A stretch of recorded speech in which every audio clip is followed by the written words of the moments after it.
So, guess what? I'm binding off. There's a little bit of bind off left to go. That's where I'm at with my Trickery Stole. I'm at the very end, which is why, I've been saving this for y'all. I've been saving this so that I could turn on the camera.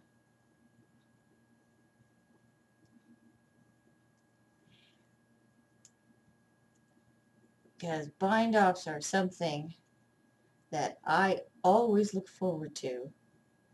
But then when I have to do them, well, then I kind of hate it. I mean, I love them and I hate them. I think a shrink would say that I'm very ambivalent about bind offs. For one, they're slow. They're slow the way that I do them anyway. I have to be very careful about my tension. If I go too fast, they get tight. And then we all know what happens when you bind off too tightly. The thingy that you made, you just wrecked it. I remember when the color affection pattern just hit and it was big and everybody was making them.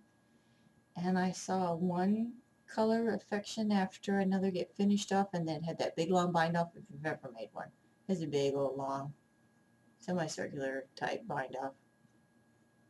And the people who bound off too tightly, it was like watching a train wreck in slow motion.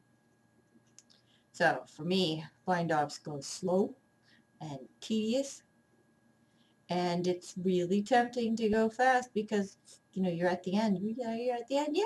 Did you ever finish? No, don't hurry. Slow down. This is what I tell myself. I'm telling the camera, but mostly I'm telling myself. I have to be disciplined. Here's the other thing. It's kind of late at night, and I'm kind of tired.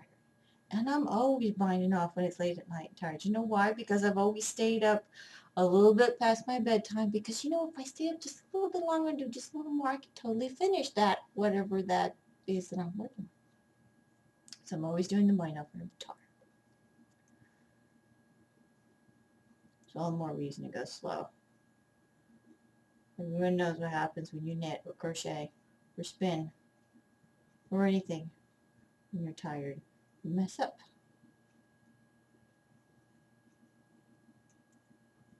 But the other reason why I hate bind offs is because, well, then it's over. You and that knitting, big or small, your love affair is done. And it is time for you to move on and go find something else to fall in love with. Don't get me wrong. This little trickery has taken me 2.5 or 3 weeks. Something like that. So in those 2.5 or 3 weeks, I've had all sorts of ideas about what I'm going to knit next, and I've actually gotten my yarn out and played with it and put it right over there where I can see it and look at it and remind myself what I'm doing after this. But still, it's always sad when you finish something, because then you don't get to knit on it anymore, right?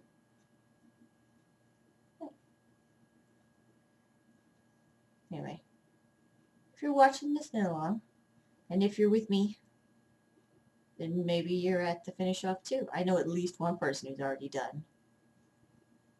Of course. But maybe you're with me, or maybe you'll catch up to me, or maybe you'll watch this video right as you're binding off, and wouldn't that be nice? And I wonder if everyone else has such emotionally deep thoughts about their knitting.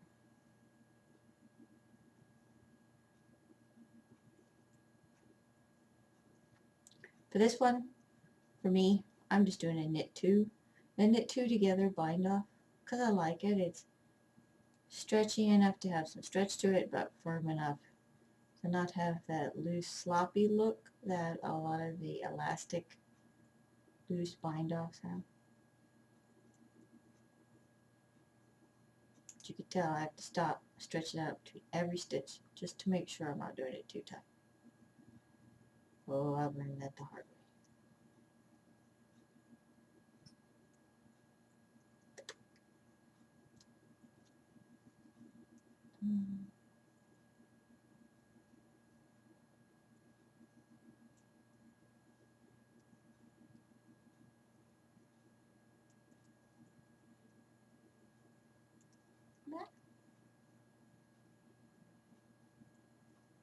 Almost.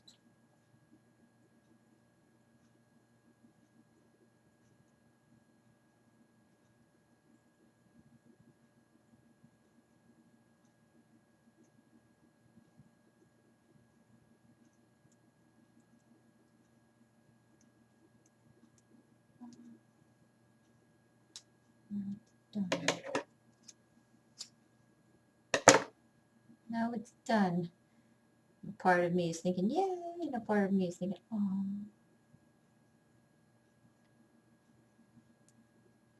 Either way, it doesn't matter.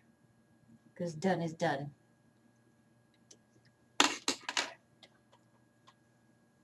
So, you just need to sew in the ends and block. Let's see.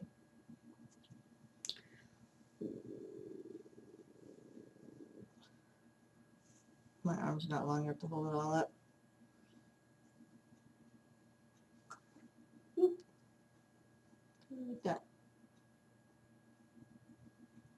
So, like I said, I need to sew in the ends and then block it and then clip the ends. Yeah, that's the way I do it anyway. Let's see if I can find an end. Before blocking, I do sew in the ends so that they're not all dangling in the way because I hate them. But I leave a little bit of it. Leave a little bit of it like poking out right there. And then when I blocked it and laid it down and put it at tension and really stretched it out, put it in the shape that I want it to be at, then those ends, you know, they kind of move around and they slip and they slide. And then, once it's dried, I go through and take the scissors and clip all the ends again. That's just how I do it. So, for now bed, because it really is late when I'm making this video, but then tomorrow, get up and wash and block. And then we'll be done with it for real. Okay, see you then. I'll see you then.